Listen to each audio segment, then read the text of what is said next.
আজকে তোমাদের ক্লাসে যেটা আলোচনা করবো সেটা হচ্ছে শিক্ষায় রাশিবিজ্ঞান।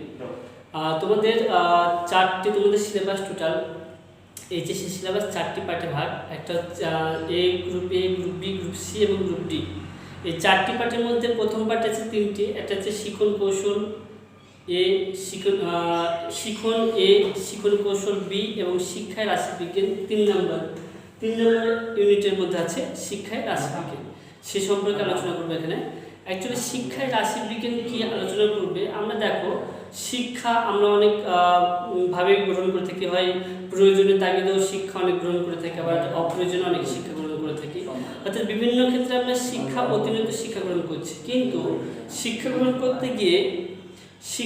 করতে গিয়ে দেখা যাচ্ছে যে আমরা কিন্তু শিক্ষা কতটা গ্রহণ করলাম বা কি পরিমাণে গ্রহণ করেছি তার একটা পরিমাপের কিন্তু একটা সম্পর্ক থেকেই যাচ্ছে। এই পরিমাপ করতে গিয়েই কিন্তু আমাদের এই শিক্ষায় রাশিবিজ্ঞান বা রাশিবিজ্ঞান শাখাটির উৎপত্তি হয়েছে।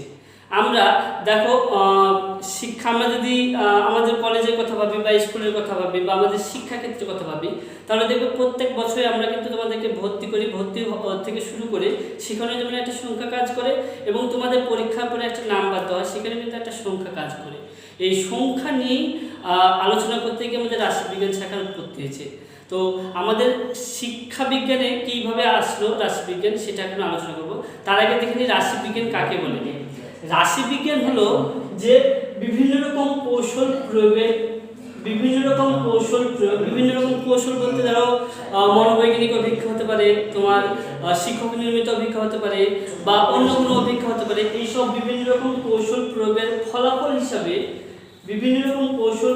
ফলাফল হিসাবে শিক্ষার্থীদের যোগ্যতাকে সাংখ্যমান দ্বারা প্রকাশ করে শিক্ষার্থীর যোগ্যতা, আমি কেমন বা তুমি কেমন, তোমার যোগ্যতাকে আমি কিন্তু একটা সংখ্যা দ্বারা প্রকাশ করছি, অর্থাৎ সংখ্যা মান দিচ্ছি। যেমন যদি বলতে পারি যে ধরো তুমি ভালো স্টুডেন্ট, তোমাকে কি হিসাবে বলবো, যে তুমি পরীক্ষায় ভালো নাম্বার পেয়েছো, এই হিসাবে বলতে পারি তুমি ভালো স্টুডেন্ট। বা তুমি মিডিয়াম স্টুডেন্ট, কী হিসেবে বলতে পারি, তোমার পরীক্ষার নাম্বার, অর্থাৎ তুমি যে নাম্বারটা পাচ্ছ সেই নাম্বার দেখে আমি কিন্তু বলতে পারি তুমি মধ্যম মানের ছাত্র। এই যে বলছে বিভিন্ন রকম কৌশল প্রয়োগের ফলাফল হিসাবে শিক্ষার্থীদের যোগ্যতাকে সাংখ্যমান দ্বারা প্রকাশ করে তার প্রকৃত তাৎপর্য নির্ণয় করতে যে শাখা ব্যবহার হয় তাই হলো রাশিবিজ্ঞান। প্রকৃত তাৎপর্য বলতে কি বোঝাচ্ছে? প্রকৃত তাৎপর্য বলতে বোঝাচ্ছে যে তোমার বৈশিষ্ট্যটা কি, তুমি ভালো না তুমি মিডিয়াম ছাত্র না তুমি মানে নিম্নমানের ছাত্র, সেইটা হচ্ছে তোমার তাৎপর্য। তোমাকে কিন্তু ওই সংখ্যা মান দিয়ে প্রকাশ করছে তোমার ব্যক্তিত্বটা কেমন বা তোমার যোগ্যতাটা কেমন বা তোমার পারদর্শিতা কেমন, এই প্রকৃত তাৎপর্য নির্ণয় করছে। এটা হচ্ছে আমাদের এই করতে যে একটা শাখা ব্যবহার হয়। শাখা তো বিভিন্ন রকম শাখা আছে আমরা জানি, তার মধ্যে একটা শাখা শুধু তোমাদের এই রকম যোগ্যতা নির্ণয় করতে সংখ্যা নিয়ে কাজ করে, সেই শাখা হচ্ছে আমাদের রাশিবিজ্ঞান। তো রাশিবিজ্ঞান শব্দটা দেখো ইংরেজি প্রতিশব্দ হচ্ছে স্ট্যাটিস্টিক শব্দটা আমি যদি দেখি তাহলে ল্যাটিন শব্দ স্ট্যাটাস থেকে এসছে, ইতালি শব্দ স্ট্যাটিস্টা থেকে এসছে এবং জাপান শব্দ স্ট্যাটিস্টিক থেকে এসছে। কি বললাম? ল্যাটিন শব্দ স্ট্যাটাস থেকে এসছে, ইতালি শব্দ স্ট্যাটিস্টা থেকে এসছে এবং জাপান শব্দ স্ট্যাটিস্টিক থেকে এসছে। এই তিনটে দ্বারাই কিন্তু আমাদের পরিসংখ্যা বা সাংখ্যমানকে বোঝায়। অর্থাৎ স্ট্যাটাস মানে হচ্ছে সংখ্যা, স্ট্যাটিস্টা মানে হচ্ছে সংখ্যা বা পরিসংখ্যা এবং স্ট্যাটিস্টিক মানে হচ্ছে পরিসংখ্যা। আবার জানা যায় এটাও যে স্টেট থেকে নাকি এসছে স্ট্যাটিস্টিক শব্দটি। তো বিভিন্ন রকম সমালোচনা আছে, তো সেই সমালোচনায় আমি যাচ্ছি না। আগে দেখি আমি স্ট্যাটিস্টিক শব্দটাকে ভেঙে আগে প্রকাশ করি, তবে আমাদের কাছে ক্লিয়ার হবে। স্ট্যাটিস্টিক শব্দটা যদি ভাঙি বা রাশিবিজ্ঞান শব্দটাকে ভাঙতে গিয়ে দেখো চারটি তথ্য পেয়েছি, আমি চারটি বৈশিষ্ট্য পেয়েছি। একটা কি? তথ্য সংগ্রহ। আমরা তথ্য সংগ্রহ করছি। কি তথ্য সংগ্রহ করছি? তোমাদের বিভিন্ন রকম তথ্য সংগ্রহ করছে, তোমার পারদর্শিতা, তোমার যোগ্যতা, তোমার ব্যক্তিত্ব, যা কিছু আছে সেগুলো সম্পর্কে তথ্য সংগ্রহ করছি। তথ্য সংগ্রহ করে তথ্য যাচাই করছি। আমরা কিসের মধ্যে দিয়ে তথ্য সংগ্রহ করলাম? আমরা পরীক্ষার মধ্য দিয়ে কিন্তু তথ্য সংগ্রহ করেছি। তোমাদের কাছে বিভিন্ন রকম প্রশ্ন করছি, সেই প্রশ্নের মধ্য দিয়ে তোমাদের দ্বারা নির্গত যে তথ্য, তোমরা ওই একটা প্রশ্ন দিলাম, সেখান থেকে তুমি তোমার তথ্য কিভাবে তুমি আমাদেরকে প্রেজেন্ট করলে, অর্থাৎ একটা অ্যান্সার লিখলে, সেখান থেকে আমি তোমাদের তথ্যটা আমি কিন্তু সংগ্রহ করে ফেললাম। সেটা আমি প্রশ্ন দ্বারা হতে পারে, মৌখিক পরীক্ষা দ্বারা হতে পারে, তারপরে সাক্ষাৎকারের মধ্যে দিয়ে হতে পারে, বা বিভিন্ন রকম কৌশল পদ্ধতি অ্যাপ্লাই করে আমি কিন্তু তোমার তথ্যটা সংগ্রহ করলাম। তারপরে সেই তথ্যটাকে যাচাই করছি কি? আমি সংখ্যা মান দিয়ে যাচাই করছি যে তুমি কত ওই নাম্বারটা, তুমি যে অ্যান্সারটা দিয়েছো সেটা কতটা পরিমাণে ভালো, না তুমি কি খারাপ লিখেছো, না তুমি কীরকম কোয়ালিটি, তোমার ওই যে প্রশ্নটার অ্যান্সারটা লিখেছো সেটা কতটা ভালো, সেটা আমি যাচাই করলাম। যাচাই করার পরে বিশ্লেষণ করছি, এবং যাচাই করার পরেও আমাকে বিশ্লেষণ করতে হবে যে প্রশ্নটা, যে নাম্বারটা দিচ্ছি আমি, সেটা কি তোমার প্রাপ্ত নম্বরের সঙ্গে মানে সাযুজ্য রয়েছে। তুমি যে নাম্বারটা পাচ্ছ সেখানে আমি হয়তো বেশি নাম্বার দিতে পারি, কম নাম্বার দিতে পারি, সেটা কিন্তু স্ট্যাটিস্টিকের কাজ নেই। স্ট্যাটিস্টিকের কাজ হচ্ছে তোমাকে নির্ভুল এবং নির্ভরযোগ্য তথ্য বা নাম্বার প্রদান করা। তারপরে আসছে কি? তাৎপর্য নির্ণয়। এরপরে আমরা তোমাদেরকে নাম্বার যেটা দিলাম, সেই নাম্বার থেকে কিন্তু একটা তাৎপর্য নির্ণয় করছি। সেই তাৎপর্যটা কি?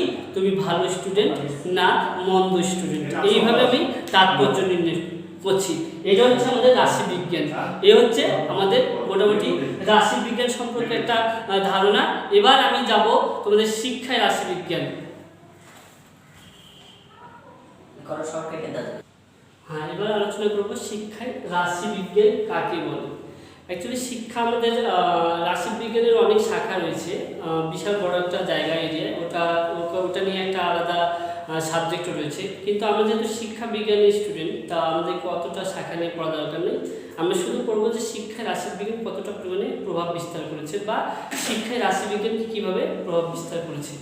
তো আমি আগে দেখি যে শিক্ষায় রাশিবিজ্ঞান কাকে বলে। অ্যাকচুয়ালি শিক্ষায় রাশিবিজ্ঞান যদি বলি, দেখবা তোমাদের যদি ঠিকভাবে বুঝতে চাও, দেখবে তোমাদের ক্লাসে ভর্তি থেকে শুরু করে তোমাদের জন্য পরিকল্পনা রচনা, তোমাদের জন্য তোমাদের সংখ্যাগুলোকে ঠিক করে রাখা, তোমাদের তথ্যগুলোকে নির্ভরযোগ্যভাবে রাখা, তোমাদের জন্য যে মূল্যায়ন করছে সেই মূল্যায়ন করা ইত্যাদির ক্ষেত্রে যে রাশিবিজ্ঞান ব্যবহার করা হচ্ছে সেটা হচ্ছে শিক্ষা রাশিবিজ্ঞান। এখানে দেখো সংজ্ঞা হিসেবে করেছে শিক্ষা পরিকল্পনা, প্রয়োগ, গবেষণা, মূল্যায়ন ইত্যাদির ক্ষেত্রে রাশিবিজ্ঞানে যেসব নীতি ও পদ্ধতির প্রয়োগ করা হয় তাই হলো শিক্ষায় রাশিবিজ্ঞান। নীতি ও পদ্ধতি হিসাবে যা যা থাকবে সেগুলো তোমাদেরকে পরের ক্লাসে আলোচনা হয়ে যাবে। তো আগে দেখে নাও যে শিক্ষা পরিকল্পনার প্রয়োগ, গবেষণা, মূল্যায়ন ইত্যাদির ক্ষেত্রে রাশিবিজ্ঞানের যেসব নীতি ও পদ্ধতির প্রয়োগ করা হচ্ছে তা হচ্ছে শিক্ষায় রাশিবিজ্ঞান। তো শিক্ষায় রাশিবিজ্ঞান আলোচনা করার দেখলাম আমি। তো এখন দেখি যে শিক্ষায় রাশিবিজ্ঞান কীভাবে প্রভাব বিস্তার করছে, অর্থাৎ রাশিবিজ্ঞান শিক্ষায় কোন কোন দিকগুলোকে আলোচনা করেছে সেগুলো নিয়ে একটু আলোচনা করছি। দেখবে প্রথম হচ্ছে যে উপযোগিতা যদি দেখি, তাহলে প্রথমেই পাচ্ছি আমি কি গাণিতিক যুক্তির উপর প্রতিষ্ঠিত।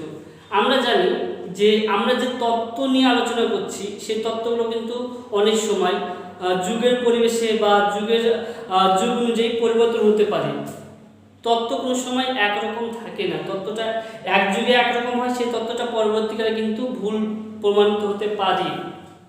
কিন্তু যেগুলো গাণিতিক যুক্তির উপর প্রতিষ্ঠিত সেগুলো কিন্তু কোনো সময় ভুল হবে না। যেমন 4+4 কোনো সময় 6 হবে না, 4+4 8 যেমন হয়, এটা কিন্তু কোনো সময় 6 বা 10 হবে না, 4+4 8ই থাকবে। তাহলে বলছে যে আমরা যে তথ্যগুলো পাই বা যে তত্ত্ব নিয়ে আলোচনা করছি সেই তত্ত্বগুলো যখন রাশিবিজ্ঞানের সাহায্যে আলোচনা করি, সেটা গাণিতিক যুক্তির উপর যখনই প্রতিষ্ঠিত হয়ে গেল, সেই তথ্যে কিন্তু নির্ভুলতা আর থাকলো না, সবসময় সঠিক তথ্য আমরা পাবো। 2 নম্বর কি হচ্ছে যে নির্ভুল ও নির্ভরযোগ্য সিদ্ধান্ত গ্রহণ।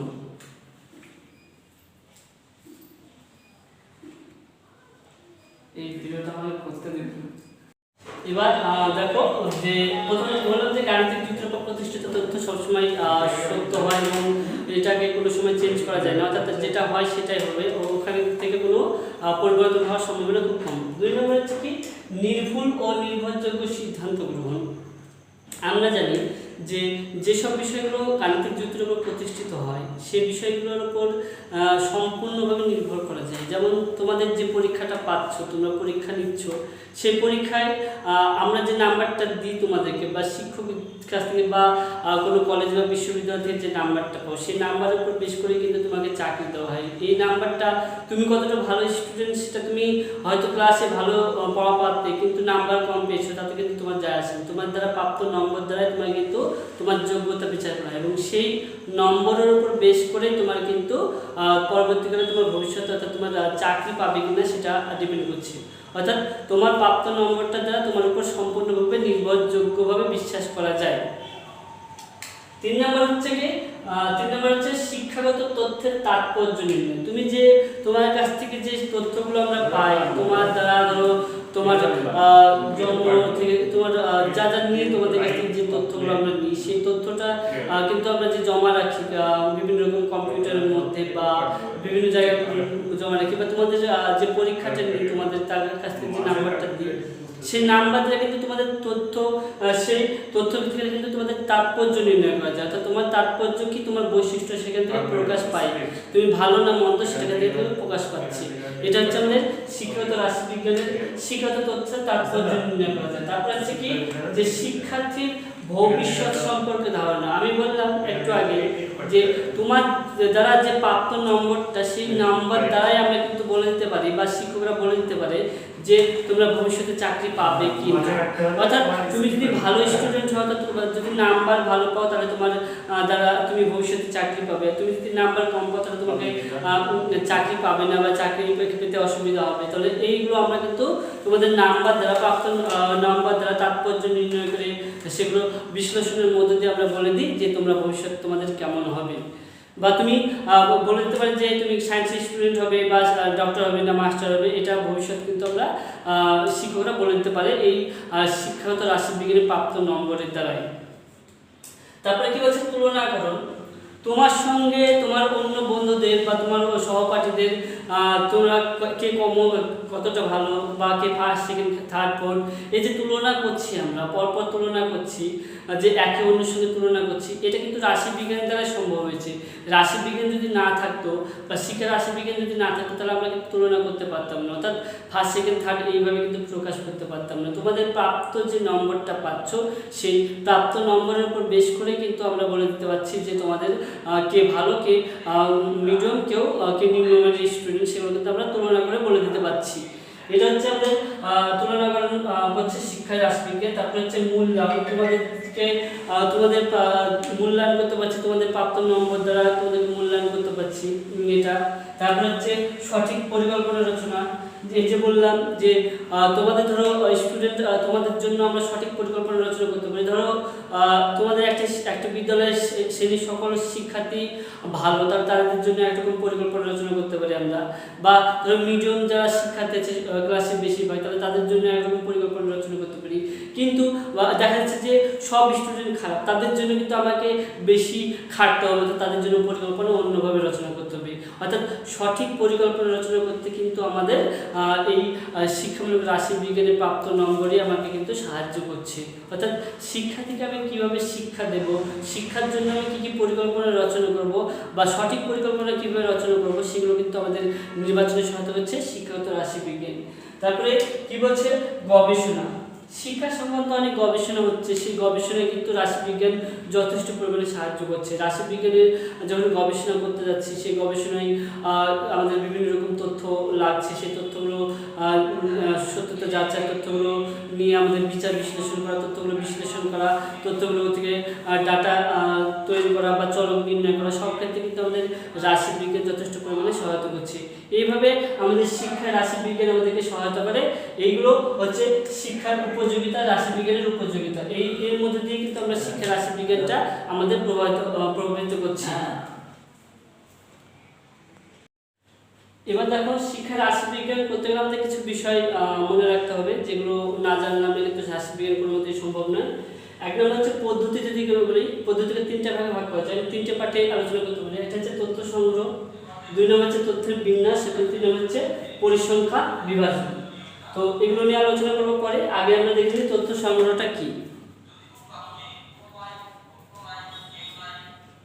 প্রথম হচ্ছে তথ্য সংগ্রহ। তথ্য সংগ্রহ কি, যে তোমাদেরকে আমরা বিভিন্ন রকম কৌশলের মধ্যে দিয়ে তোমাদের কাছ থেকে প্রাপ্ত যেসব যেগুলো সংগ্রহ করে থাকি, তোমাদের জন্য যেগুলো ভর্তি থেকে শুরু করে তোমাদের বিভিন্ন তথ্য, যে জিনিসগুলো আমরা জমা রাখি তোমাদের শিক্ষাক্ষেত্রে, সেগুলো হচ্ছে তথ্য সংগ্রহ। তো তথ্য সংগ্রহ হচ্ছে, তথ্যটা কাকে বলে? তথ্য হচ্ছে তোমার দ্বারা তোমার যে বৈশিষ্ট্য বলি, সেগুলো হচ্ছে তোমার তথ্য। তোমার দৈহিক, মানসিক, সামাজিক, পাঠ্যবিক, নৈতিক যা যে সকল দিকগুলো আছে, সেগুলো কিন্তু আমরা জমা রাখি, সেগুলো হচ্ছে তথ্য। যেমন তোমার তথ্য যদি বলা হয়, শিক্ষার্থীর বয়স, যোগ্যতা, পারদর্শিতা, বুদ্ধি, এগুলো হচ্ছে এক একটা তথ্য। এই তথ্য এগুলো হচ্ছে আমরা তোমাদের কাছ থেকে বিভিন্ন রকম কৌশলে সংগ্রহ করে থাকি। তারপর কি সংগ্রহ, এই তথ্যগুলো বিভিন্ন রকম কৌশলের মধ্যে দিয়ে তথ্য সংগ্রহ যদি সম্পূর্ণ করানো হয়, সেটা হচ্ছে তথ্য সংগ্রহ। এই তথ্যগুলো, এগুলো হচ্ছে তথ্য আমরা বিভিন্ন রকম কৌশল প্রয়োগ করে সেগুলো যখন আমরা সম্পূর্ণ করে ফেলি, সেটা হচ্ছে তথ্য সংগ্রহ। তথ্য সংগ্রহ করতে গিয়ে আমাদের কি কি কৌশল অবলম্বন করতে হয়? তথ্য সংগ্রহ করতে গিয়ে তোমাদের কাছে বিভিন্ন রকম কৌশল, যেমন অবজারভেশনের মধ্যে দিয়ে তথ্য সংগ্রহ করি, বা পর্যবেক্ষণ, তারপরে সাক্ষাৎকার, তারপরে দেখবা পরীক্ষা, এরকম বিভিন্ন রকম কৌশল অবলম্বন করে তোমাদের কাছ থেকে আমরা কিন্তু তথ্যটা সংগ্রহ করে থাকি। অর্থাৎ এগুলো হচ্ছে তথ্য সংগ্রহের কৌশল। তার হচ্ছে তথ্য ধরন। তথ্য ধরন দুই রকম হয়। একটা হচ্ছে বৈশিষ্ট্য অনুসারে তথ্যের একরকম ধরন হয়, এবং একটা উৎস অনুসারে ধরন হয়। বৈশিষ্ট্য অনুসারে গুণগত তথ্য, যেগুলোকে আমরা গুণ শুধু পরিমাপ করি, শুধুমাত্র শিক্ষার্থীর গুণ, যেমন শিক্ষার্থীর যোগ্যতা, পারদর্শিতা, এই যে গুণগত দিক থেকে, বা বুদ্ধি ইত্যাদি, যেগুলোকে আমরা গুণগত দিকটায় দেখি, সেটা হচ্ছে গুণগত তথ্য। আর এটা হচ্ছে পরিমাণগত তথ্য, যেমন বয়স, তারপর শিক্ষার্থীর বয়সটা হতে পারে, তারপরে তোমার পারদর্শিতার মান বা মাত্রা, বা যেটা যে নাম্বারটা পাচ্ছ, সেটা হচ্ছে গুণগত মাত্রা। অর্থাৎ আমরা যেটাকে সংখ্যা দ্বারা প্রকাশ করছি, সেটা হচ্ছে আমাদের পরিমাণগত মাত্রা বা পরিমাণগত তথ্য। আর হচ্ছে উৎস অনুসারে তথ্য দুই প্রকার, প্রাথমিক তথ্য এবং গৌণ তথ্য। প্রাথমিক তথ্যটা কি? যখন তুমি কোনো তথ্য সংগ্রহ করতে গিয়ে তুমি নিজে দাঁড়িয়ে থেকে যে তথ্যটা সংগ্রহ করবে, সেটা হচ্ছে তোমার প্রাথমিক তথ্য। অর্থাৎ কোনো ব্যক্তি যখন তার নিজে কোনো তথ্য সংগ্রহ করতে গিয়ে নিজে দাঁড়িয়ে থেকে যে তথ্যগুলো সংগ্রহ করে, সেটা হচ্ছে প্রাথমিক তথ্য। আর এটা হচ্ছে গৌণ তথ্য, যখন আমি নিজে দাঁড়িয়ে থেকে তথ্য সংগ্রহ করি না, অন্যজনের মুখ থেকে তথ্য, অন্যজন দেখেছে তার প্রাপ্ত তথ্যকে আমি নিয়ে যখন আমি গবেষণা করছি বা কোনো কাজ করছি, সেটা হচ্ছে আমাদের গৌণ তথ্য। যেমন প্রাথমিক তথ্য যদি বলি, যে আমি কোনো বিদ্যালয়ে থেকে সেই বিদ্যালয়ের শিক্ষার্থী সম্পর্কে যে তথ্য সংগ্রহ করি, সেটা হচ্ছে প্রাথমিক তথ্য। কিন্তু গৌণ তথ্য হচ্ছে সেই তথ্য যখন আমি কোনো বিদ্যালয়ে যাচ্ছি না, অন্য একজনের ব্যক্তির কাছ থেকে জেনে বলছি, ওই বিদ্যালয়ে প্রাপ্ত নম্বরের বেসিস করে বলছি যে ওই বিদ্যালয়ে পড়াশোনা হয়, সেটা হচ্ছে আমাদের গৌণ তথ্য।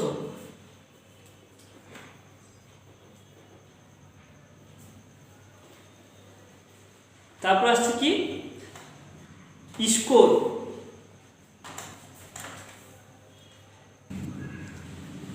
এবার দেখবো আমরা স্কোর। স্কোর হচ্ছে রাশিবিজ্ঞানে ব্যক্তি সংক্রান্ত যে সকল তথ্যাবলী পাওয়া যায়, রাশিবিজ্ঞানে ব্যক্তি সংক্রান্ত যে সকল তথ্যাবলী পাওয়া যায়, তাই হলো স্কোর। রাশিবিজ্ঞান বলেছি যে রাশিবিজ্ঞানে ব্যক্তি সংক্রান্ত যেসব তথ্য পাওয়া যায়, যে কোনো তথ্য যে পাওয়া যায়, সেগুলো হচ্ছে স্কোর। তারপরে কি বলছে, যে চলো গাণিতিক অর্থে পরিমাপের ফল হিসেবে যে স্কোরগুলি পাওয়া যায়, তথ্য যেগুলো, সেটা হচ্ছে স্কোর। সেটা গাণিতিক অর্থ হতে পারে, না হতে পারে, কিন্তু ওই স্কোরগুলো যখন আমাদের গাণিতিক ফল হিসেবে পাচ্ছি, সেটা হচ্ছে আমাদের চলক।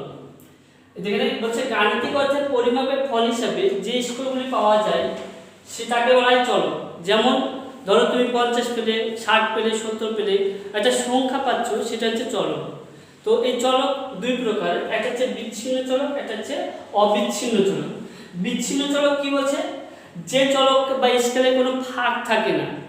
যেমন যদি আমি বলি যে শিক্ষার্থীর সংখ্যা, তো ওখানে দেখবে ফাঁক থাকে না, ফাঁক আছে কি, দেখবে যে শিক্ষার্থীর সংখ্যা কোনো সময় হয়েছে কি যে 34.5টা স্টুডেন্ট হয়েছে, হয়নি, 35.5টা স্টুডেন্টও হয় না। কিন্তু অবিচ্ছিন্ন চলকে ফাঁক থাকে, যেমন ধরো বয়সটা কিন্তু 25 বছর 5 মাস বা 17 বছর 5 মাস, 17 বছর 3 মাস, 17 বছর 2 মাস, এরকম হতে পারে। অর্থাৎ এখানে ফাঁক থাকছে, অর্থাৎ আমাদের স্কেল করতে গিয়ে কিন্তু একটা গ্যাপ দিতে হচ্ছে। কিন্তু যখন শিক্ষার্থীর সংখ্যা নিয়ে কাজ করি সেখানে কিন্তু আমাদের গ্যাপ দিতে হচ্ছে না, অর্থাৎ হয় গোটা গোটা নাম্বার, অর্থাৎ 1 2 3 4 5 6, এখানের মধ্যে 1 1.5 2 এরকমই স্টুডেন্ট সংখ্যা হতে পারে না। কিন্তু বয়সের ক্ষেত্রে কিন্তু আমাদের ফাঁক থাকছে, অর্থাৎ বয়সটা আমাদের একটা পরিমাণ আছে, একটা সম্পূর্ণ সংখ্যা থাকছে, তার সঙ্গে কিন্তু অসম্পূর্ণ সংখ্যাও থাকছে। এটা হচ্ছে আমাদের অবিচ্ছিন্ন চলক। তথ্য বিন্যাস, তথ্য বিন্যাসটা কি, তথ্য বিন্যাস হচ্ছে একটা নির্দিষ্ট নিয়ম অনুসারে যখন স্কোরগুলোকে সাজাই সেটা হচ্ছে তথ্য বিন্যাস। তো আমি দেখি এই তথ্য বিন্যাসটা দুই রকম হয়, একটা হচ্ছে কাঁচা তথ্য, একটা হচ্ছে তথ্য বিন্যাস, আর এটা হচ্ছে বিন্যাস্ত তথ্য বিন্যাস। যেমন কাঁচা তথ্য, আমি তোমাদের প্রাপ্ত নম্বরগুলোকে যখন পাই, হয়তো একটা ক্লাসে 50 জন স্টুডেন্ট আছে, প্রত্যেকের একটা একটা করে নাম্বার পাও, কেউ পাও 40, কেউ 42, কেউ 50, কেউ 55, কেউ 60 65, এরকমভাবে এক একজনের একটা প্রাপ্ত নম্বর আছে। এগুলো কিন্তু প্রথম অবস্থায় কোনো মতে সাজানো থাকে না। এটা হচ্ছে তোমার এটা হচ্ছে কাঁচা তথ্য। যেমন ধরো একটা বিদ্যালয়ে 10 জন স্টুডেন্ট আছে, 10 জন স্টুডেন্টের মধ্যে আমি ধরো একজন পেয়েছে 10, 50, 40, 42, 48, তারপরে 52, এইভাবে নাম্বারটা পাচ্ছ। এটা হচ্ছে তোমাদের কাঁচা তথ্য, আর এটা হচ্ছে বিন্যাস্ত তথ্য।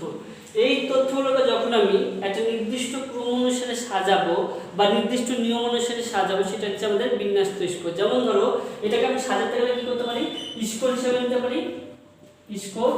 স্কোরকে আমি নিতে পারি একটা নির্দিষ্ট নিয়ম অনুসারে সাজাচ্ছি বলেছি। তাহলে আমি এখানে যদি বলি যে 10 সংখ্যা আছে, তাহলে 10 থেকে 20 জনের মধ্যে কজন আছে, 20 থেকে 30 জনের মধ্যে কজন আছে, 30 থেকে 40 জনের মধ্যে কজন আছে, তারপরে 40 থেকে 50 জনের মধ্যে কতজন আছে, আর 50 থেকে 60 জনের মধ্যে কতজন আছে। একটা নির্দিষ্ট অনুসারে দেখো সাজাচ্ছি, একটা নির্দিষ্ট নিয়ম অনুসারে সাজাচ্ছি। তাহলে এটা আমি দেখে নিই কজন আছে। ফ্রিকোয়েন্সি তারা পাচ্ছি কত, দেখো 10, 1 থেকে 10 এর মধ্যে আছে একজন, 20 থেকে 30 এর মধ্যে নাই, 0, তারপর 30 থেকে 40 এর মধ্যে নাই, 0, তারপর 40 থেকে 50 এর মধ্যে আছে 1 2 3 4টে, এবং 50 থেকে 60 এর মধ্যে আছে একটা। দেখো একটা নির্দিষ্ট নিয়ম অনুসারে সাজাচ্ছি, এটা হচ্ছে বিন্যাস্ত স্কোর। প্রথমে প্রাপ্ত নম্বরগুলো যেগুলো পাই সেগুলোকে কোনো অবস্থায় আমাদের কোনো নির্দিষ্ট নিয়ম দ্বারা আবদ্ধ থাকে না, তার জন্য এগুলোকে বলা হয় কাঁচা তথ্য। সেগুলোকে যখন একটা নির্দিষ্ট নিয়ম অনুসারে সাজাচ্ছি বা নির্দিষ্ট নিয়ম মাফিক করে সাজাচ্ছি, সেটা হচ্ছে আমাদের কাছে বিন্যাস্ত তথ্য। এইভাবে আমরা তথ্যগুলোকে বিন্যাস্ত করতে পারি এবং এগুলো নিয়ে কাজ করতে পারি। এবার যেটা দেখব পরিসংখ্যা বিভাজন। দেখো এবার স্কেল, এটা হচ্ছে তোমার পরিসংখ্যা বিভাজন। পরিসংখ্যা বিভাজন, পরিসংখ্যা বিভাজনের এটা এখানে 3 নম্বরে এটা চলছে। পরিসংখ্যা বিভাজনের মধ্যে থেকে কি জানতে হবে, স্কেল। স্কেল কাকে বলে, কোনো ব্যক্তির পারদর্শিতা বা বুদ্ধাঙ্ক ইত্যাদি কতগুলো সমদূরত্ব বিশিষ্ট সংখ্যা দ্বারা প্রকাশ করা যায়। পারদর্শিতাকে সমদূরত্ব সংখ্যা দ্বারা প্রকাশ করা যায়, বুদ্ধাঙ্ককে সমদূরত্ব সম্পন্ন স্কেল দ্বারা প্রকাশ করা যায়। এই সমদূরত্ব সম্পন্ন সংখ্যাগুলোকে যখন পাশাপাশি সাজানো যায় তা হলো স্কেল। কি বললাম, যে ব্যক্তির পারদর্শিতা, বুদ্ধাঙ্ক ইত্যাদি কতগুলো সমদূরত্ব বিশিষ্ট সংখ্যা দ্বারা প্রকাশ করা যায়, এই সমদূরত্ব সম্পন্ন সংখ্যাগুলোকে যখন পাশাপাশি সাজানো যায় তা হলো স্কেল। এবার দেখি যে প্রসার কাকে বলে। প্রসারটা হচ্ছে সর্বোচ্চ স্কোর এবং সর্বনিম্ন স্কোর প্লাস অনূর্ধ্ব যোগ করলে যেটা পাওয়া যায় সেটা হচ্ছে আমাদের প্রসার। যদি আমি এখানে করি, দেখো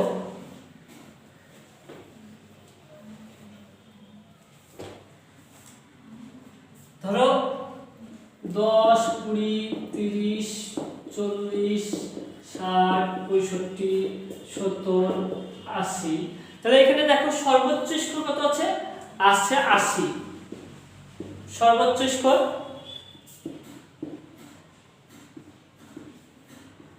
এবং সর্বনিম্ন স্কোর কত আছে? সর্বনিম্ন স্কোর -10। দেখো সর্বনিম্ন স্কোর হচ্ছে 10। এই যে বিয়োগফলটা আছে তার সঙ্গে 1 যোগ করলে যেটা পাচ্ছি সেটা হচ্ছে আমাদের শ্রেণীর প্রসার বা শ্রেণীর ব্যবধান যাকে বলছি, সেটা হচ্ছে শ্রেণীর ব্যবধান বা রেঞ্জ। এবার যদি আসি আমি যে শ্রেণী বা ক্লাস কাকে বলে।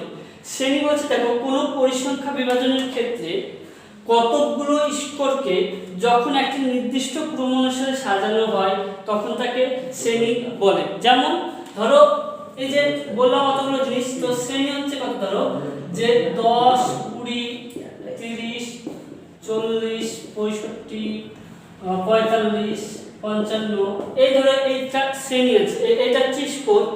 এগুলো হচ্ছে স্কোর যখন একটা নির্দিষ্ট ক্রম অনুসারে সাজাচ্ছি। দেখো যে আমি তাহলে এখানে শ্রেণী বলতে কি বোঝাচ্ছে? দেখো শ্রেণীটা কিভাবে আসছে। শ্রেণী হচ্ছে এরকম যে 10 থেকে 20 জনের মধ্যে কজন আছে, এটা হচ্ছে শ্রেণী। তারপরে 20 থেকে 30 জনের মধ্যে কজন আছে, এটা হচ্ছে একটা শ্রেণী। তারপরে 30 থেকে 40 জনের মধ্যে কজন আছে, এটা হচ্ছে একটা শ্রেণী। 40 থেকে 50 জনের মধ্যে কজন আছে, 50 থেকে 60 জনের মধ্যে কজন আছে, এগুলো হচ্ছে একটা শ্রেণী। দেখো আমি ভাগ করেছি। এবার এখানটা যখন দেখব যে এইখানে স্কোরগুলোকে আমি একটা নির্দিষ্ট ক্রম অনুসারে সাজিয়ে দিতে পারি, যে পরিসংখ্যা বা এটা ধরো ফ্রিকোয়েন্সি বা পরিসংখ্যা যদি আমি পাই তাহলে 10 থেকে 1 জন, 20 থেকে 1 জন, 30 থেকে 1 জন, হ্যাঁ এইভাবে দেখো আমি পেয়ে যাচ্ছি। তাহলে এইগুলো হচ্ছে আমাদের এইভাবে প্রকাশ পাচ্ছে শ্রেণীটা। এবার শ্রেণীটা দুই প্রকার হয়, একটা হচ্ছে বিচ্ছিন্ন শ্রেণী, একটা হচ্ছে অবিচ্ছিন্ন শ্রেণী। যখন দেখো 10 থেকে 20 এবং 20 থেকে 30, 30 থেকে 40, এটার মধ্যে দেখো গ্যাপ নেই, এটার মধ্যে কিন্তু গ্যাপ নেই, এটা হচ্ছে অবিচ্ছিন্ন শ্রেণী। এই না বিচ্ছিন্ন শ্রেণী, এটার মধ্যে দেখো গ্যাপ নেই, তার যে একটা বিচ্ছিন্ন শ্রেণী। আর একটা আছে দেখো অবিচ্ছিন্ন শ্রেণী। দেখো যদি শ্রেণী করি তাহলে দেখবে যে ধরো 15 থেকে 19, তারপরে 20 থেকে 24, 25 থেকে 29, এখানে কিন্তু দেখো একটা গ্যাপ আছে। দেখো 19 থেকে 20 মধ্যে একটা গ্যাপ আছে, এটা হচ্ছে অবিচ্ছিন্ন শ্রেণী। কেননা এখানে যখন আমি এটাকে আমি যখন প্রকাশ করতে যাব, আমরা যখন ক্লাস সিবি বের করতে যাব তখন কিন্তু আমাকে এটাকে সম্পূর্ণটা দিতে হবে। দেখবা এটাকে যখন আমি বের করব, সিবি বের করব, তখন কিন্তু আমাদেরকে 19.5 এও যেতে পারি আমরা, আবার এখানটায় 14.5 আসতে পারে। তাই এটা হচ্ছে অবিচ্ছিন্ন শ্রেণী।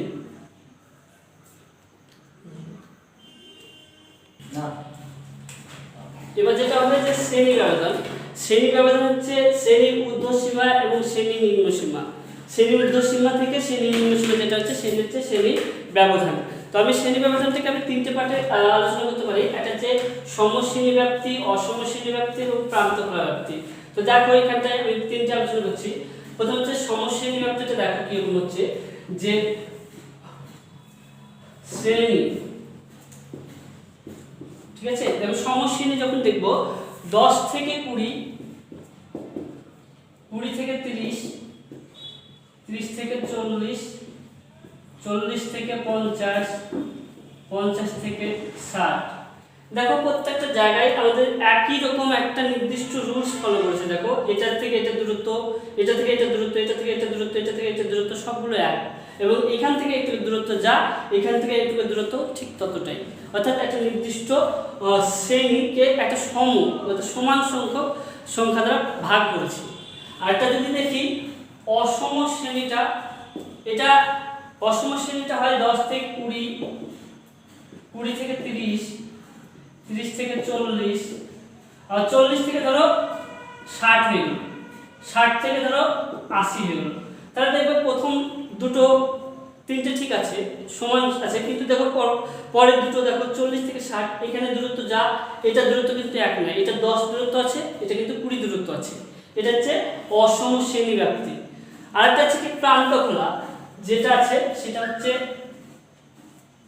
প্রান্তখোলা ব্যাপ্তিটা কি হচ্ছে দেখো, ধরো প্রথমে কোনো সংখ্যাই নেই, তে বললো যে 20, তারপরে হচ্ছে 20 থেকে 30, তারপরে 30 থেকে 40, তারপরে 40 থেকে আবার বলে দিল আবার কোনো সংখ্যাই নেই এখানটায়, এখানে জিজ্ঞাসা চিহ্ন দিল, এখানে ফ্রিকোয়েন্সি দিয়ে দিল।